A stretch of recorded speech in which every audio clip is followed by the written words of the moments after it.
lawmakers will be back to work tomorrow following the Columbus Day holiday. House Foreign Affairs Committee Chair Michael McCall saying, quote, "We have to get a speaker elected this week so we can get things on the floor like replenishing the Iron Dome and a bipartisan resolution condemning Hamas for what they have done to Israel." Niall Stanage joins us right now from the Hill. Niall, good morning to you. I know, based on Joe's reporting, obviously there is a lot to deal with right now. Who becomes the next speaker? There's been a tense relationship between President Biden and his administration and Prime Minister Netanyahu, especially in recent months. But politics aside, especially during a time of war, will House Republicans prioritize aid to Israel? And will that lead to getting a new speaker sooner? I think certainly there is pressure to expedite the election of a speaker for exactly the reasons you just mentioned and Joe mentioned in his report. It is certainly true that the United States supplies Israel with a lot of aid, about $3 billion in military assistance every year. So that is there. But if there is a request for additional aid, that is something that you need a functioning Congress to provide. I do want to provide also some news, Adrienne, which is myself and my colleagues at the Hill have word that Kevin McCarthy will hold a news conference at 11 a.m. Eastern, so that's 100 minutes from now. We don't know what that's about. Interesting. We shall watch that with interest.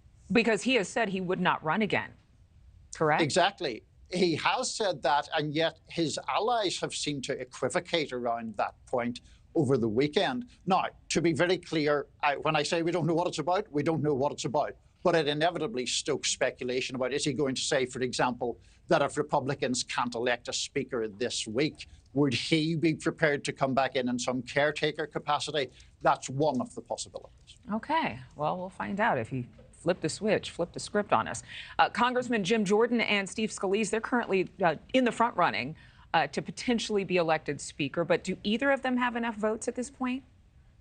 No, they don't, because obviously the ultimate goal here is to get a majority of everyone in Congress. That will require basically unanimity from the Republican Party in the House to elect one of their people as Speaker. So far, both those gentlemen have about 20 endorsements. It's actually really difficult to say who's the favourite right now.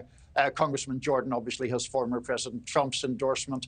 Congressman Scalise talking up his capacity to fundraise, his capacity to perhaps have more appeal to voters in the middle ground. But what is the it factor that someone needs to be elected Speaker of the House this vote around? I think really it is, can you unite the Republican conference?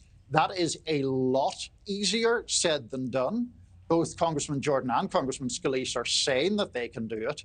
But this is a very fractious conference. We have, of course, understandably focused on the right wing of that conference, the Matt Gaetzes of the world recently. But there are also 18 House Republicans elected from districts that President Biden carried.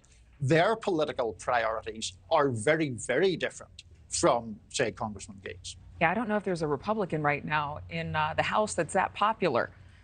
Among those on the far right, the ultra-conservatives and the more moderate Republicans. I just don't know if anybody's got that much juice.